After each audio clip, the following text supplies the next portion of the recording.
Hi, Andrew here from Cruising World, and I'm on an exciting new boat here. This is the new Fountaine Pajot Thira 80. 80, I said, yes, this is a new flagship for Fountaine Pajot. And we just stepped foot aboard, and wow, just a massive boat. I'm sitting here with my friend Benjamin Lachaise.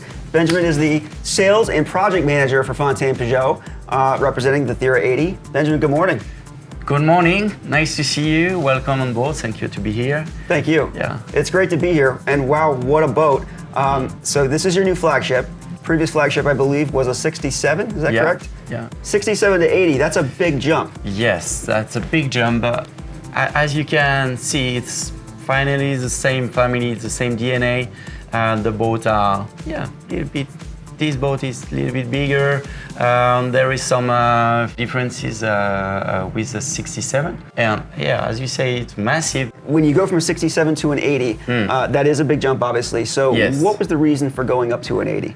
So we had some clients from 67, from 59 who said, okay, now I'm very happy with my boat, but I would like a bigger one. So we say, yes, it's a big deal for us because a bigger boat means bigger structure, it means a bigger factory. So that was a challenge, and we did it. And you know, when you get aboard a new boat, you instantly get a feel, for the brand. Obviously, this is a Fountaine Pajot boat. It's got the Fountaine Pajot DNA. Yes. But certainly some changes had to be made to create an 80, from coming from the 67. Right. So what were some of those changes? Because we have more volume, we can play with this volume and give a function to all the areas. This is very important. So here we are in a saloon. We had to do a different shape, and then we changed the windows, for example, like these ones, to open the boat to the exterior. Okay, we don't want to be closed inside. You definitely get a lot of light in it. It's definitely got an inside-outside feel to it. As far as structure, when you jump up to an 80, obviously there's gonna be a lot more weight. So you had to counter that somehow. Yeah. So we had to redesign the structure and to make it bigger because the 80 is massive, and the main sail is 200 square meter, and there is a lot of stress and strength on the structure, on the bulkhead. So we had to increase the thickness of the structure and add some carbons, some material like that to make it very strong. We are very proud of it. Okay, now this is what I would call a super catamaran. You used to hear the super yacht thing. Anytime you put a catamaran and make it 80 feet, it's gonna feel like a super yacht. Yes. So with that comes a certain level of luxury that's gonna be expected on a boat like this. And I understand the interior has been thought out to accommodate that with the material choices and customization of patterns and materials you can use. Tell us a little bit more about that. So, first, there is several layouts, okay? There is owner suite, there is owner cabin, we are in a galley hub, and there is a galley down version.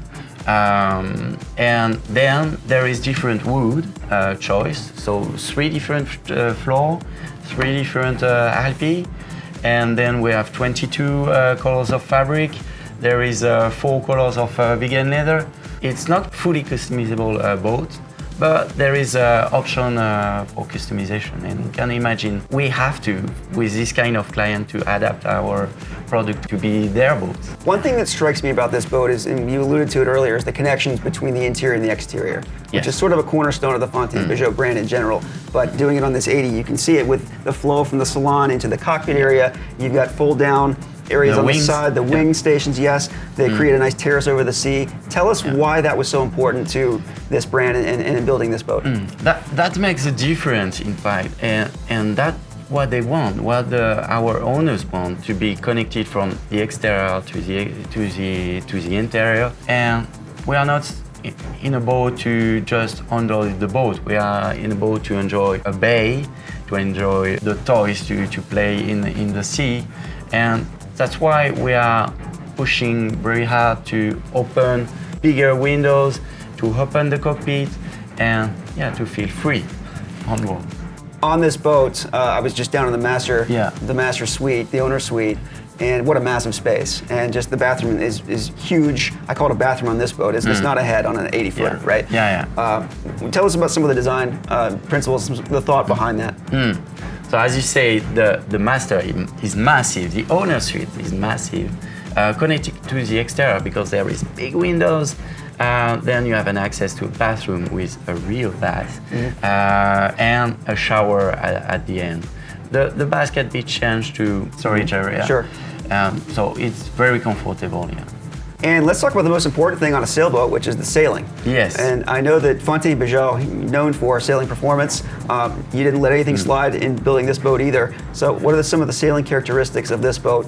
And if you can speak to the sail plan too, that'd be great. So you have to know that Fountaine Pajot come from sailors. So Jean-François Fountaine and Claire Fountaine was very, very good sailors. And we are all sailing. And so we really want good performance boat. It's not a competition boat, but it's good performance boat. So it means that we will go at 60% of the wind speed with this boat very easily. So it's 80-footer, so you have to move it. There is a 200 square meter on the mainsail, 140 square meter on the Genoa. We really want a generous Genoa because we need power to move these boats. This is a boat to me that when you look around, it feels like a boat that's going to entertain a large family or large groups of friends, sailing buddies, sailing partners, sailing families. So there's an element of safety that needs to be considered involved. Yeah. What sort of safety measures do you have on this boat? Yeah. So first, it's a catamaran, so it's very stable and you can close everything once you are sailing. So this is the first point of safety. Then, as we said before, we reinforce as much the bulkhead that the boat does not move and it's very secure. And then our boats are sailing well, so you are not suffering of the sea. If a boat sails well at the end, it's not suffering of the weather. And I know that with Fountaine Pajot, it's become evident to all of us that you're very focused on sustainability, eco-conscious cruising, energy savings, things like that. Everywhere I look in this salon, I'm seeing decorative solar patches, solar windows above us. Tell us about the solar capacities of this boat. So this is for the design and also to produce energy. So we have a solar panel inside glass, real glass. So it's wonderful for the design. It's producing energy, and then we have a solar panel on all the roof and all the hardtop. So it's 2 times 4 kilowatts. So in total, it's 8.2 kilowatts of solar panel. Then we have, with maximum option, we have 45 kilowatts of battery. So it means that if you use the genset during the night, during the evening, to recharge fully the batteries, to cool down the boat, you are able to switch off everything during the night and just use the AC during the night like that. Just running the battery stored power alone. Exactly. Incredible.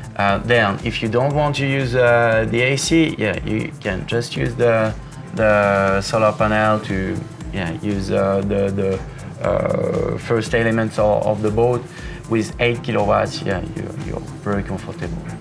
Well, Benjamin, you've got a great boat here, and I just want to thank you for taking the time to tell me a little bit more about it. Yeah. And I know that our audience is going to be very curious to see it when we see one of these pop up in U.S. waters soon. So thanks for taking the time, and good to see you. Thank you for your visit.